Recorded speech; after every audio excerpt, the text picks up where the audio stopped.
Good morning, everybody. We're actually getting a little rain this morning. Ain't that a nice thing?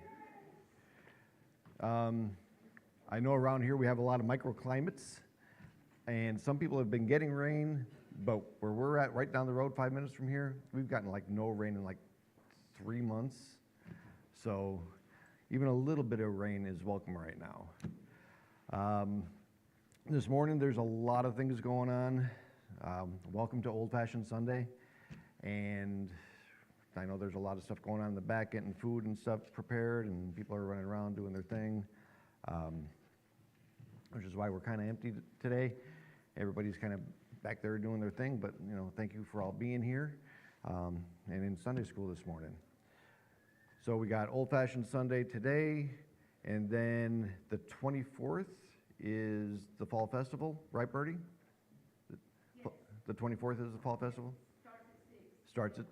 And to be determined. Starting at 6, and it'll end when it ends. And I think that's the only things we have going on for this month. Yeah.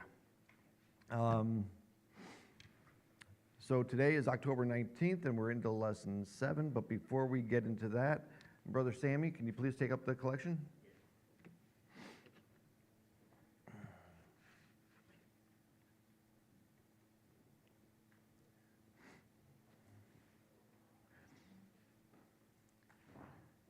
Hi, Brian. Yeah, you okay? You're good.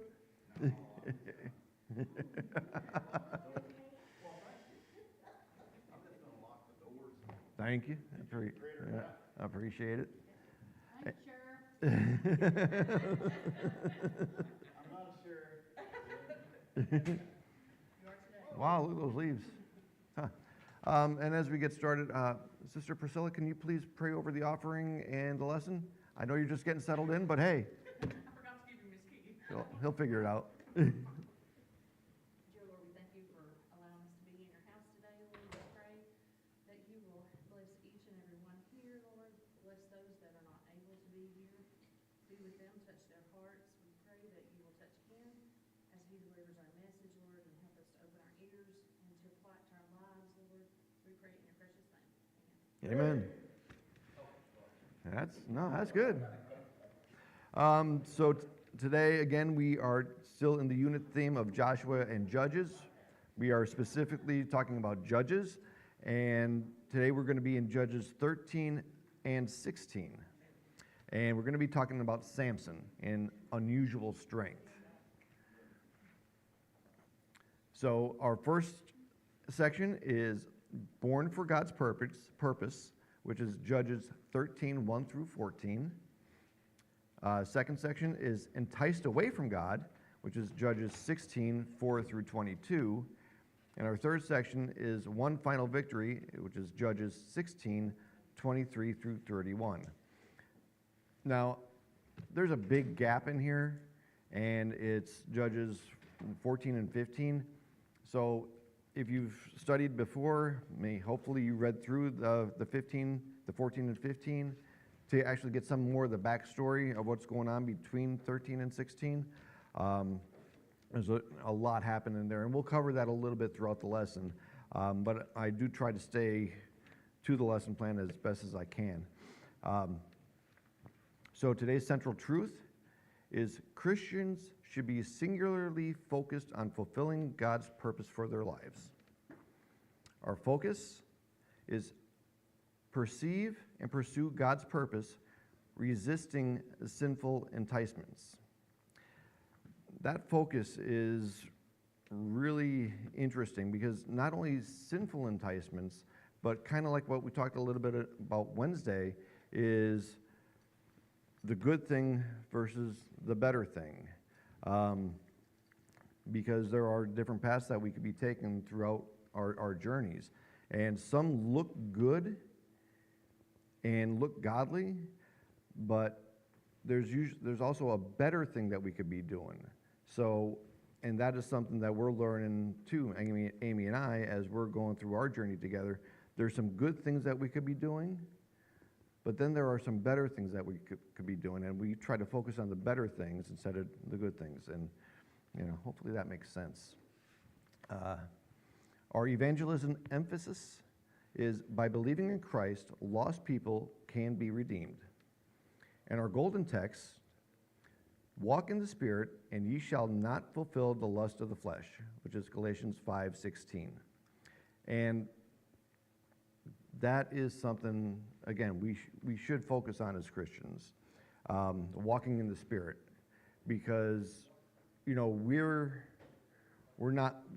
in the world, but we're not of it. So as we focus on, walking in the Spirit, that will lead us away from the lust of the flesh.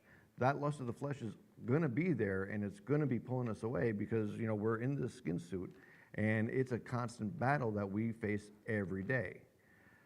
But walking in the Spirit, and the closer we are to the Lord in our Bibles and in prayer and in that constant communication, that'll really help us to stay away from the lust of the flesh.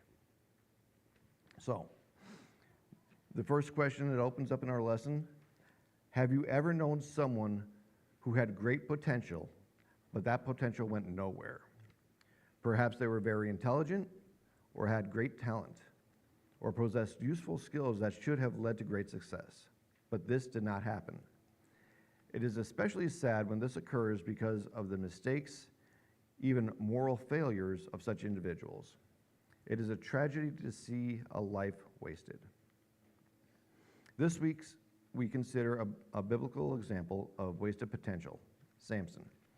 Now, for me personally, growing up, I grew up Roman Catholic, and, we'd go to, it wasn't really Sunday school, but, so we'd go to our classes, and the Samson I remember growing up as a kid, he's this great hero, full of all this strength, did all these marvelous things.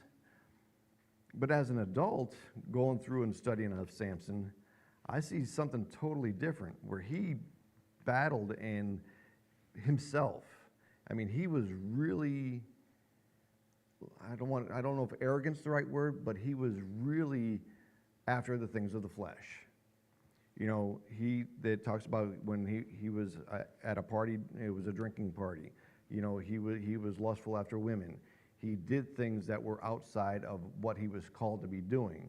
So seeing that compared to what I grew up thinking was mind-blowing, Didn't see that coming. But, that's, again, it's the living word, so not surprised. Now, there is a really sad reality here. Samson could have done so much more, as it was his strength was too often used for personal reasons or to impress the wrong sort of people. He could have been a mighty warrior for God. He could have led Israel into great military victories and brought peace to the land. Instead, he was reduced to doing parlor tricks and acting like the Joker. So here we're going to learn a lesson from this judge of ancient Israel, so we could strive to achieve our greatest potential for the Lord's glory. Our first section, again, is born for God's purpose. And the first part of that is promise to a childless couple. And this is Judges 13, 1 through 7. And the angel of the Lord appeared unto the woman and said unto her, Behold now, thou art barren, and bearest not, but thou shalt conceive and bear a son. Now therefore beware, I pray thee, and drink not wine nor strong drink, and eat not any unclean thing. For lo, thou shalt conceive and bear a son, and no razor shall come on his head. For the child shall be a Nazarite unto God from the womb, and he shall begin to deliver Israel out of the hand of the Philistines. Now, as we studied last week, in the book of Judges, Israel repeatedly fell into sinful rebellion against God. And verse 1 says they did evil things, and this implies evil is idolatry. So this time the Lord sold them into bondage to the Philistines. And the Philistines were relative newcomers to the region. In the ancient text, they are called the Sea People. They came from the west and settled along the Mediterranean coast around 1200 BC. They plagued Israel for many years. After 40 years of oppression, God had compassion on his people and gave them a deliverer. Our text tells us there was a man of the tribe of Dan named Manoah, and he lived in the town of Zorah, located in the Judean lowlands, about 8 miles west of Jerusalem. His wife, who was not named, she was barren, and in the ancient cultures, this was considered a tragedy. The scriptures present several accounts of barren women who had children through divine intervention, including Sarah, Rebecca, Hannah, and Elizabeth. And Elizabeth was the mother of John the Baptist. Now, the angel of the Lord appeared to Manoah's wife. As was noted in lesson 6, the angel of the Lord was an appearance of God himself in angelic form. This is evident in the account by the way the angel speaks of himself.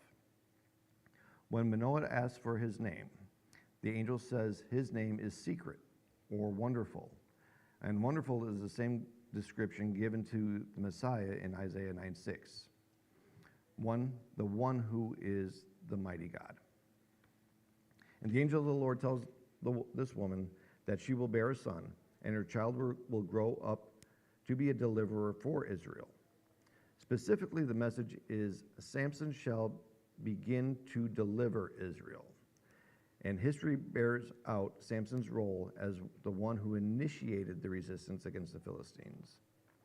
The Philistines will harass Israel, and there will be conflict with them after Samson's death through the time of Samuel and Saul, with the final deliverance only coming through David.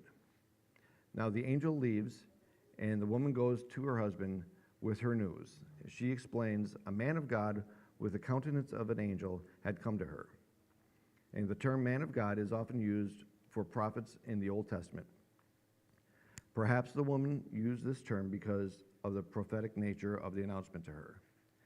This is appropriate in this instance, since angels usually appear in human form. However, angelic beings can appear in other forms, such as cherubim. But this woman then explains that the man of God said to her child is to be a Nazirite dedicated to the Lord, which was in Judges 13:7. Now we're going to talk about what the Nazirite vow is in Judges 13:8-14. And this is something that I learned as going through the study because I was confused the difference between a Nazirite and a Nazarene. Good morning. Yeah. So yeah, I was like, So the scripture says, and Manoah said, now let thy words come to pass. How shall we order the child? And how shall we do unto him? And the angel of the Lord said unto Manoah, of all that I said unto the woman, let her beware. She may not eat of anything that cometh of the vine, neither let her drink wine or strong drink, nor eat any unclean thing. All that I commanded her, let her observe. Does anybody know the difference between a Nazirite and a Nazarene? Joe? A Nazarene is a person that lives in Nazareth, Yes. like Jesus. Yes. But Jesus wasn't a Nazarite because I think he drank wine. Correct. And a Nazarite is a person who they set themselves apart for a period of time, where they do not eat unclean things. They do not eat grapes. They don't, or raisins or anything like that. Nothing of the vine, nothing of wine. But it's usually for a period of time in their lives. It's a certain dedication. They're not supposed to be around anything dead or something like that. There's a lot of things, and if you go through number 6, it actually lays out the whole Nazirite requirements. And if any of those requirements are broken throughout that time period of dedication, they need to restart. So let's say their period of dedication is 10 years and they're on year 9 and they come across a dead body. Well, they have to do all the cleaning rituals and then go back to day 1 and start the whole process over again. Just a little background there. So it says here, a Nazirite was someone considered consecrated to the Lord in a special way. Indeed, the Hebrew word Nazar means separated or dedicated. Usually someone took a vow to be a Nazarite for, like I said, a set period of time. However, Manoah's child was to be a Nazarite for his entire life. So that was very unusual and rare. I didn't see any other reference to a lifetime Nazarite. He was to be wholly given to the Lord, and the Nazarite had to follow certain restrictions as part of the separation of God. These included not drinking alcohol, touching dead bodies, not cutting his hair, and the prohibition against the cutting of the hair was specifically indicated for Samson.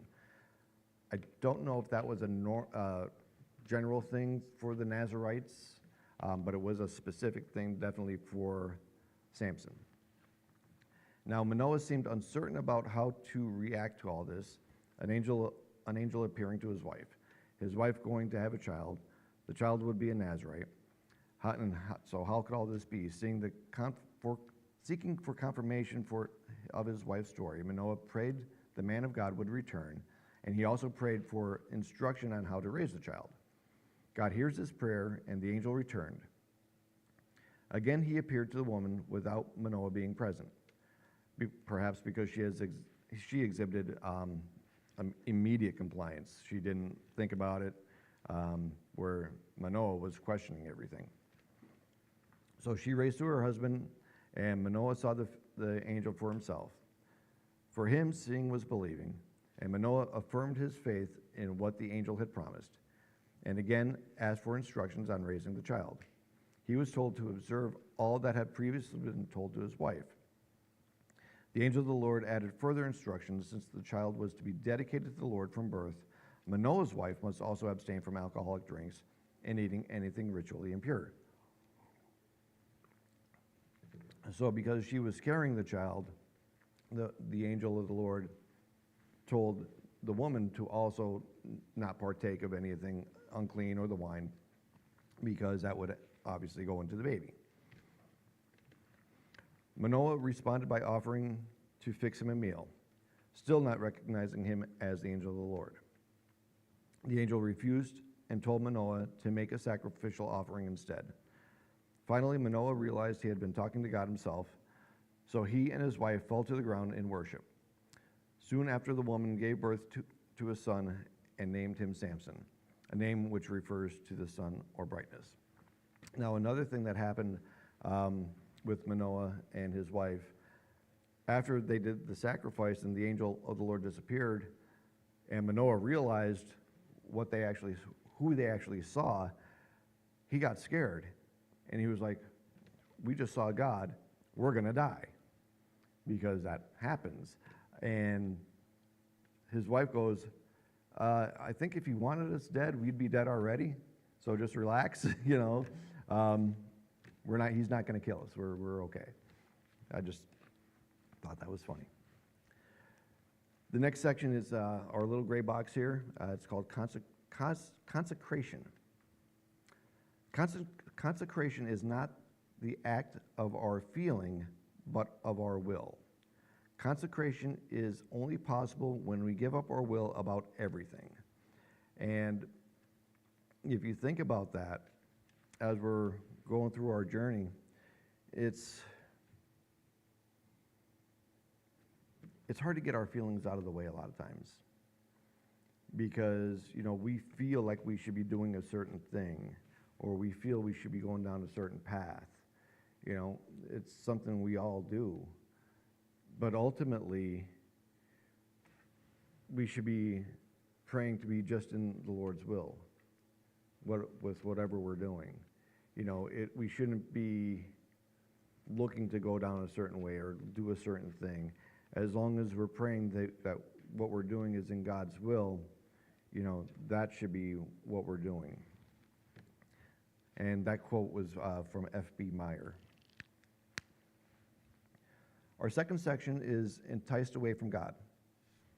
And the first section of this is Samson's lusts and lies, which is Judges 16, 4 through 14. Excuse me. And we're starting in verse 5. And the lords of the Philistines came unto her, and said unto her, entice him, and see wherein his great strength lieth. So by now, Samson's already an adult. He's got his hair. He has a wife, and he's going about whatever.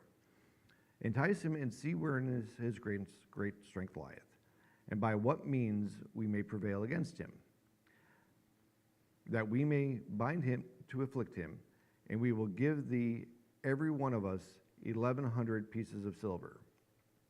And Delilah said to Samson, tell me, I pray thee, wherein thy greatest strength lieth, and wherewith thou mightest be bound to afflict thee. And Samson said unto her, if they bind me with 7 green withs that were never dried, then shall I be weak, and be as another man. Now we get into the lesson part. Samson was a man vulnerable to his own weak nature. I think, like a lot of us, we have certain things in our nature that we succumb to, probably more often than we'd like. And that's a battle that we often pray about and fight against. But Samson was, even though he was physically strong, he had his own set of weaknesses. And he repeatedly gave into his flesh, and in the process broke his Nazirite vows. And if you, like I said earlier, if you read 14 and 15 also, it goes through a lot of what he did,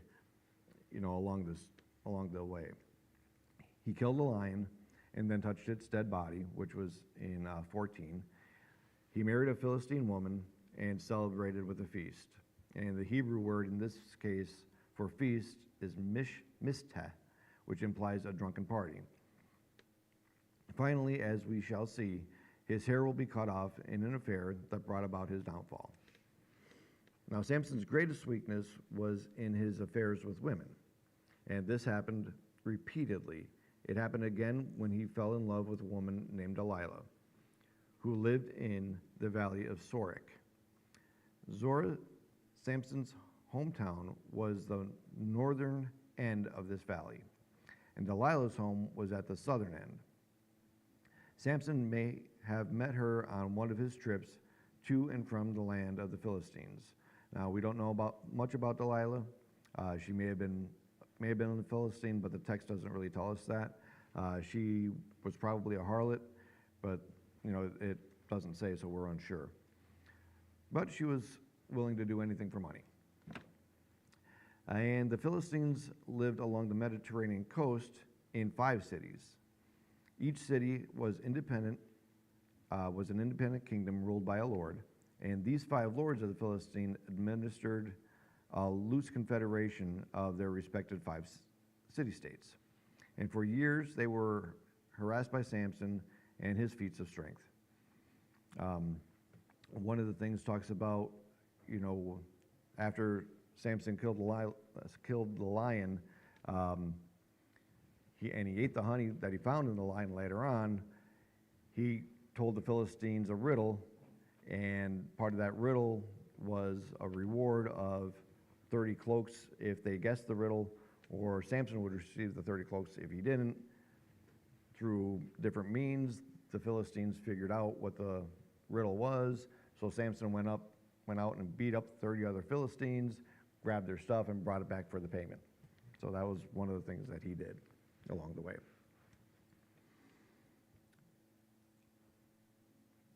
So, hearing of his infatuation with Delilah, these city-state lords saw an opportunity to defeat him. They approached her and offered her 5,500 pieces of silver if she could persuade Samson to reveal the secret of his great strength.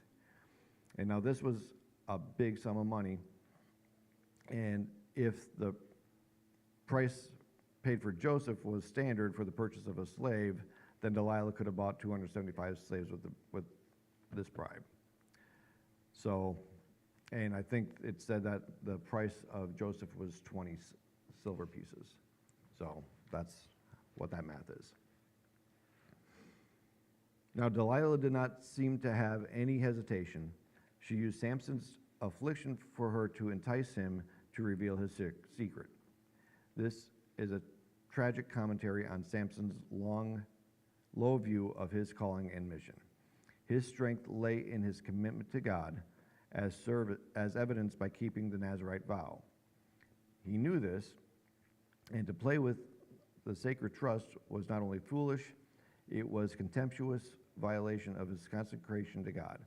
He should have been guarded with his secret, with his life, and it defined his life. Samson constantly acted as a prankster in his dealings with the Philistines. He was more of a jokester than a judge. Now he displayed the same playful irreverence as he sparred with Delilah in the matter of the Nazirite vows. He said, "Bind me with 7 fresh bowstrings." Then the Philistines assaulted him. He broke the bowstrings like they were nothing. And then he did the same thing with new ropes. And then Delilah weaved his hair into a loom. And now he started getting really close to what the actual source of his strength was, which of course was his hair not being cut. So that was like 3-4 times that Delilah set him up, and he kept on getting closer and closer to revealing what the secret actually was. And now we get into this next section. It's called The Parrot's Purpose, which when I read this, I just about fell off the chair laughing. So the parrot's purpose. A wealthy man desired to give his mother a gift above all others. He read about a parrot that had a 4,000-word vocabulary, spoke several languages, and could sing all of Handel's Messiah. He paid $10,000 for the bird and had it delivered to his mother. The next day he phoned her. "What did you think of the bird?" he asked. She said it was delicious. Lesson: not understanding something's purpose can be disastrous. Yeah, can you imagine spending that much money for a parrot and sending it to somebody who didn't know and they ate it? I thought it was funny. I don't know. Kind of goes along with stopping to get gas looking like this. Oh, yeah. Yeah, I bet you they said, "What are you doing, gassing your buggy?" Yeah. Huh? Gassing up the mules. Yep. I thought they provided their own gas. Never mind.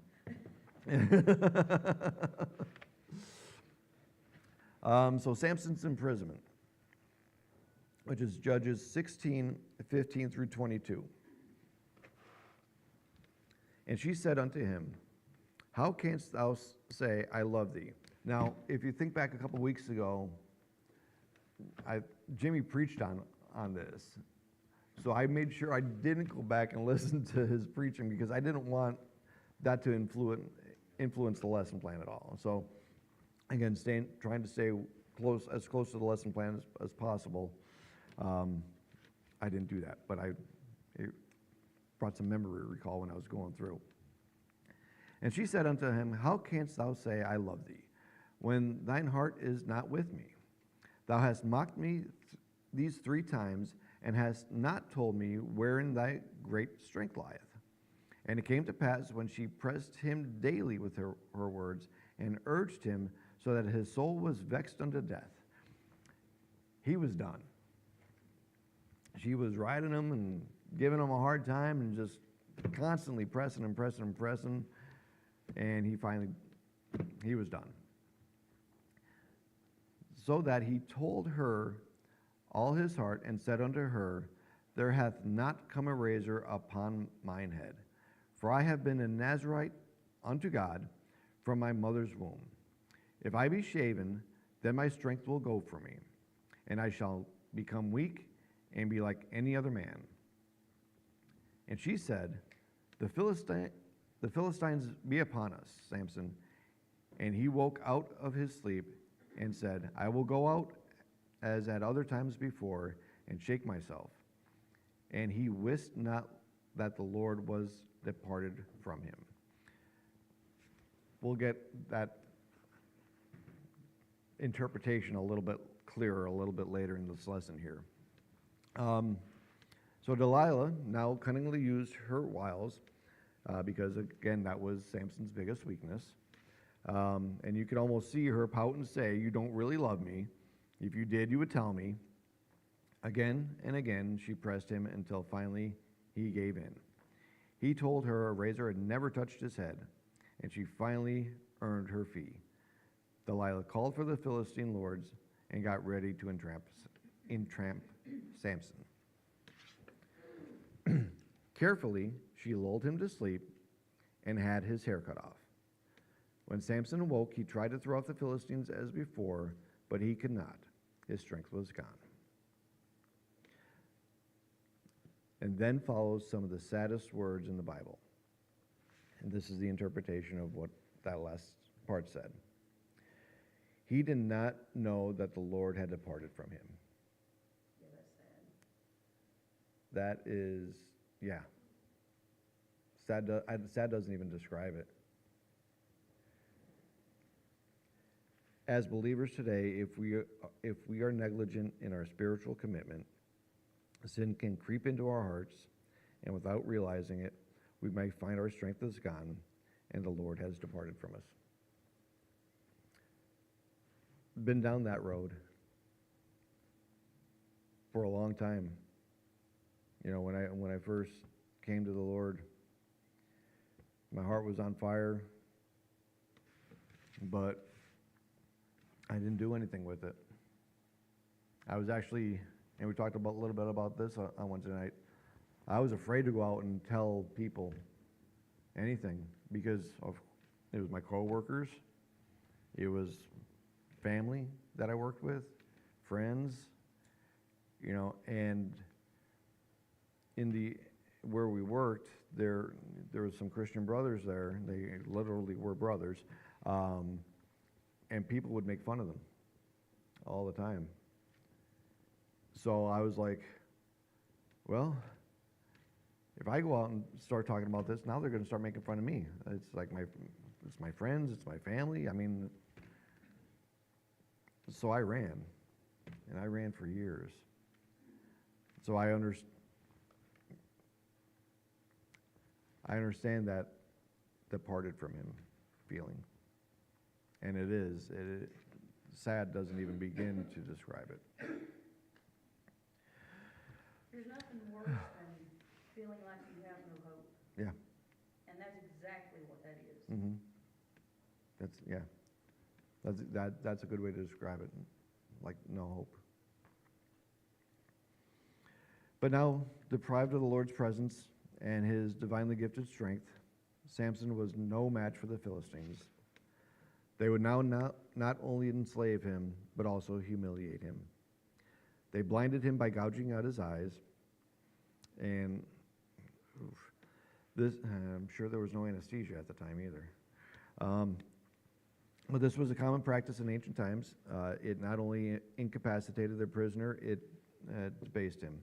They dragged him in to Gaza, one of the 5 Philistine cities, and here, where he had previously performed an amazing feat of strength, he was now bound in chains. He was made to labor by pushing a millstone to grind grain, and this was not an uncommon work for a prisoner. Now that actually confuses me because, okay, now he's a prisoner, he's known for his strength, but now they have him pushing a millstone all day. Kind of like building up his strength. So Yeah, it's weird. it's counterintuitive, but I guess that's It's like they were so clueless Yeah. with everything going on. Same way as him waking up, not even realizing that the Lord had left him. or that his hair was gone. Sometimes we are oblivious Yes, to things. yeah, And it's just crazy. it is. Priscilla? I think he took for granted the gift that he had. I don't think he realized the magnitude of the gift he had since birth. Right. It's gone, That's right. you know, and I think they thought his strength came from his hair, but they're having him, you know, work and push the millstone, but yet they're not thinking he's gonna get That's true, yeah. Anybody else?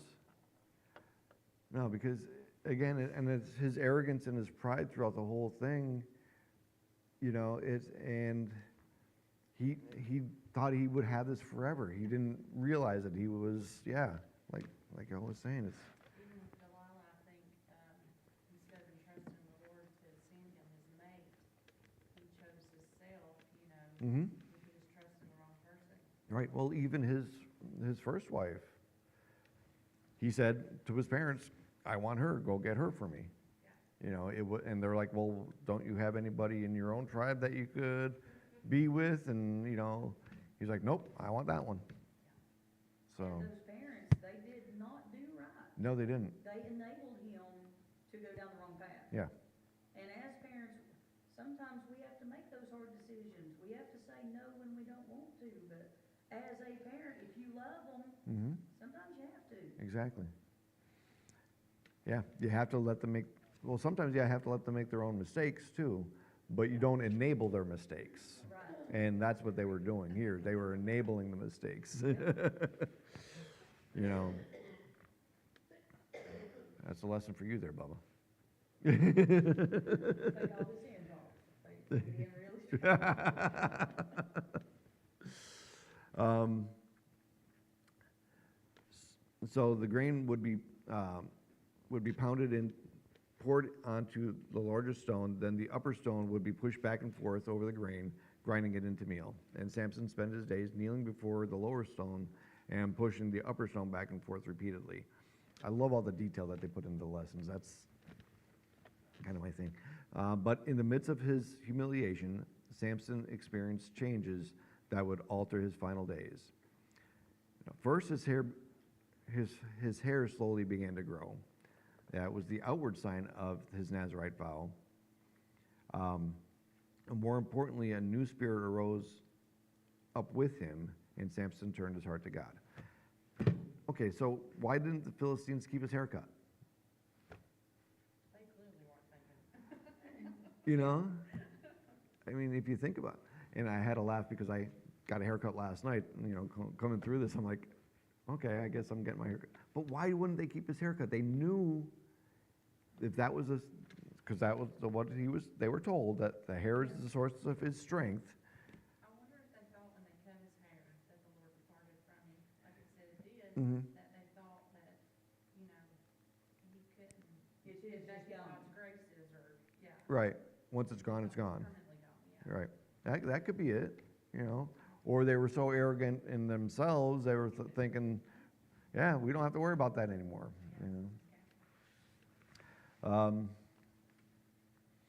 Yeah. So one final victory is our third and final section of this, and this is where Samson is mocked. Judges 16, 23 through 27, picking up in 25. And it came to pass, when their hearts were merry, so they were drunk, that they said, call for Samson, and he may make us sport. And they called for Samson out of the prison house, and he made them sport. And they set him between the pillars. And Samson said unto the lad that held him by the hand, suffer me that I may feel the pillars whereupon the house standeth, that I may lean upon them. Now the house was full of men and women, and all the lords of the Philistines were there. And there were upon the roof about 3,000 men and women that beheld while Samson made sport. Now I actually try to look up pictures of what this actually looked like. And structurally, the pillars were there. They were wood pillars set on rock bases, but they weren't attached. They were just supporting, and the weight of the roof held everything in place. So like it wasn't like today where you'd dig a footer and set them in the ground. They were literally held by the weight of the roof. So that's part of the reason why he wanted to be by those pillars, so that he could take them down. easier, and the roof would fall because of all the weight on the roof. So after Samson's capture and degradation, the Philistines were in a festive mood.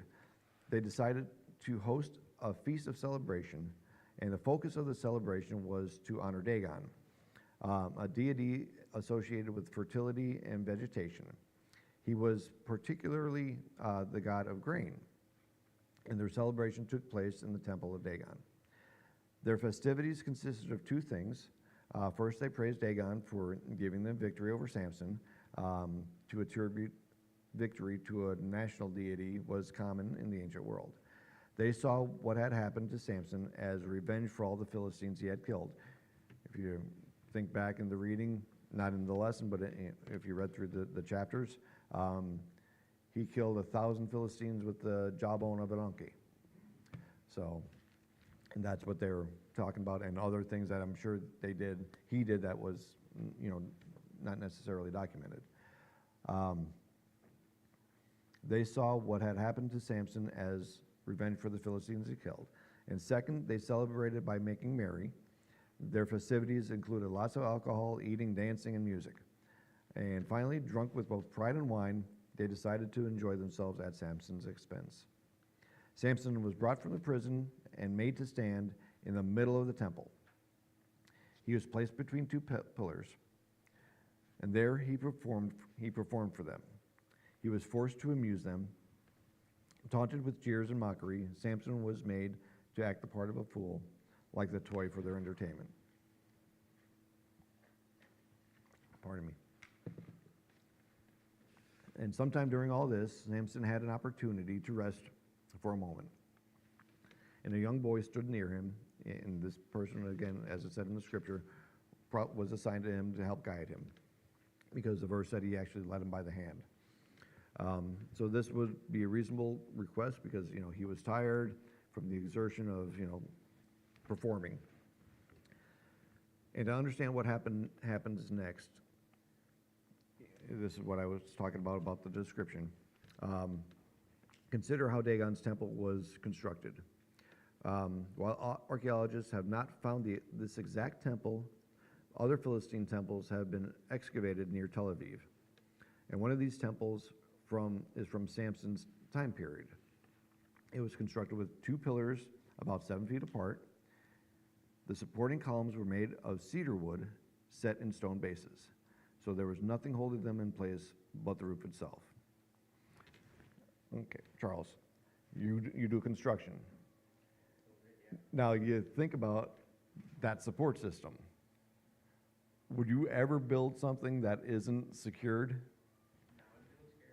Yeah, I mean, it's literally just the weight supporting that ceiling and that roof. Nothing.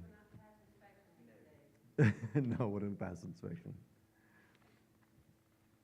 And since the text speaks of people standing on the roof watching Samson, there's probably an open courtyard too. And there would have been a flat roof around this open area where people could stand. It's reasonable to believe that a very strong man could topple the two pillars and cause the building to collapse. So you figure there's people under the roof and there's people on the roof. That's how they had so many people there in this area, in this temple, to celebrate and watch Samson. This next section is called Ask Samson, and is from Nancy L. DeMoss. And it says, "Sin is more dangerous than wild bears, more deadly than blazing forest fires. Ask Samson, who was reduced to a pathetic shred of a man because he never got control over the lusts of his flesh." That is a strong statement. Yeah,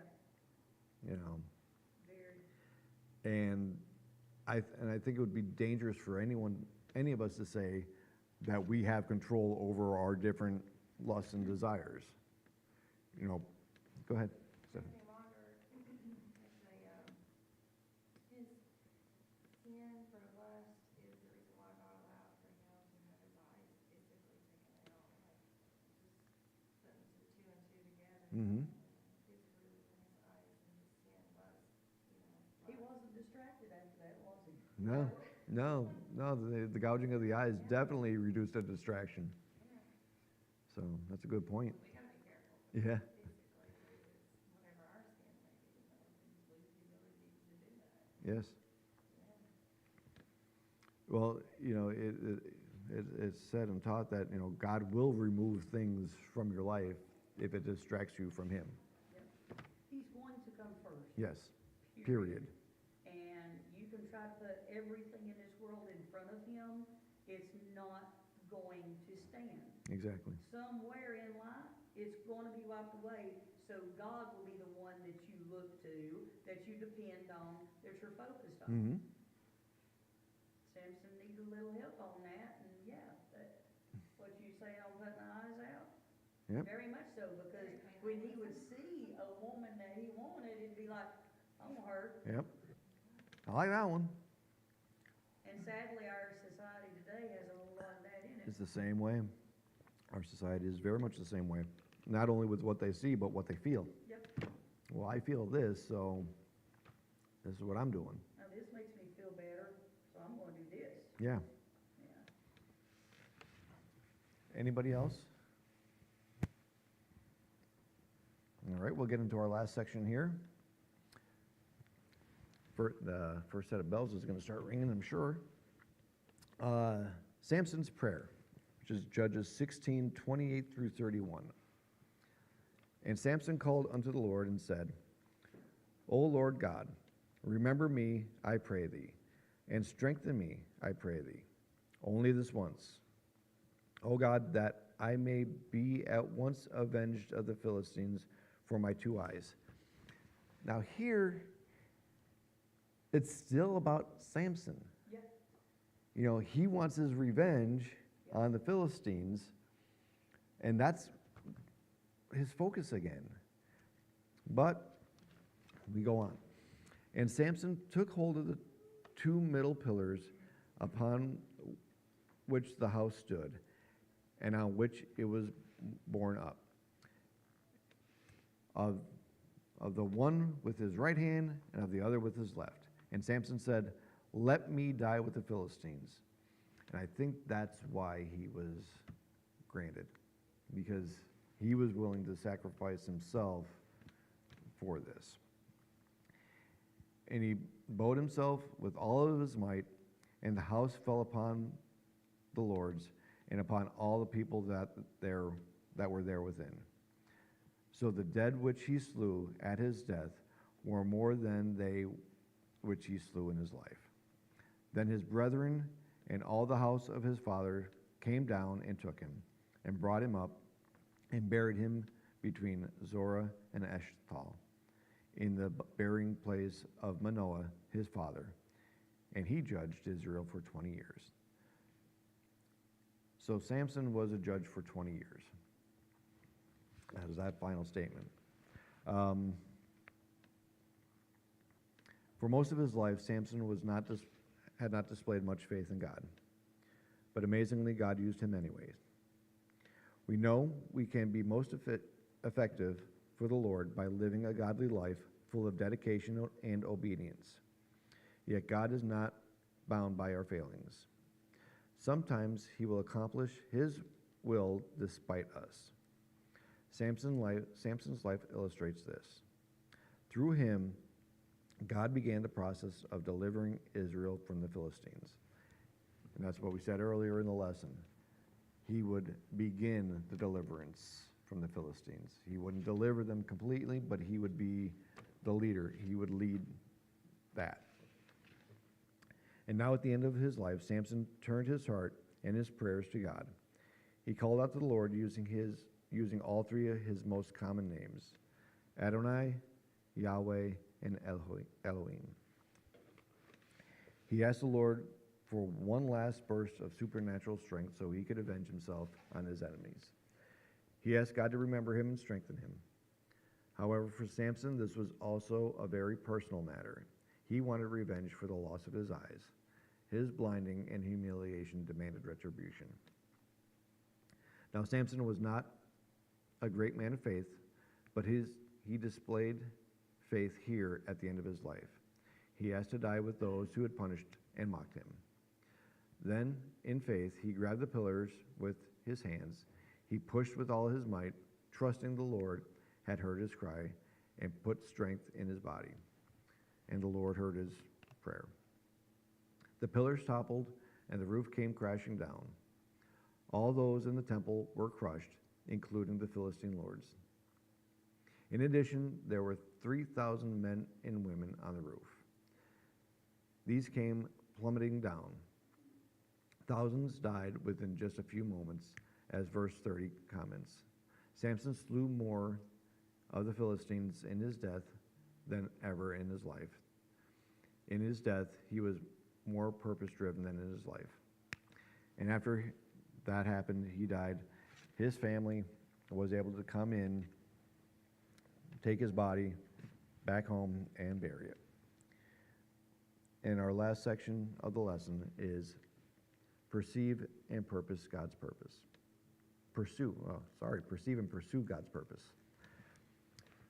Samson squandered his call and his divine empowerment. He seemed to take his role as a judge with casual disdain, even contempt. He never raised an army to throw off the yoke of Israel's oppressors. Instead, he acted like an ancient Israelite version of Rambo. I don't know how many here know Rambo, but I can see that. You see that picture, Josh?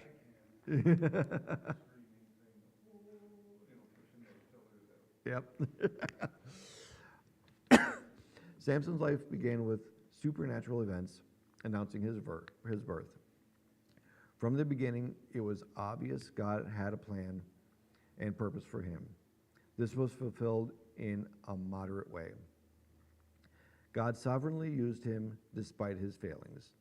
Yet, his sinful cravings and moral weakness hindered him from becoming all God wanted him to be. May the Lord use the life of Samson to challenge us to seek his will, fulfill his purposes for life, and end life to his glory. Anybody have any comments or input on the lesson? Want to talk about anything? All right. Miss Selena, can you close us in prayer then, please? Absolutely. Thank you. Thank you, Lord, for everything that you have done for us. God, I praise you for your word, and I thank you for giving us our teachers and blessing us to be able to receive what you would have us to receive. Help us to be able to apply these lessons. Let us learn from them and get closer to you each and every day. Help us to be examples for you and be able to witness those that we meet. Lord, just touch this church service. Let us have a great day in you, God, as we go through and we worship and we praise. And Lord, just let us always keep you as a main focus. In Jesus' name I pray. Amen. Amen. And just so we all know, that was the end of this section of the lesson. That's the end of Judges. Next week, we're going to get into Philippians. So we're picking up in Philippians 1 and 2. So that'll be next week.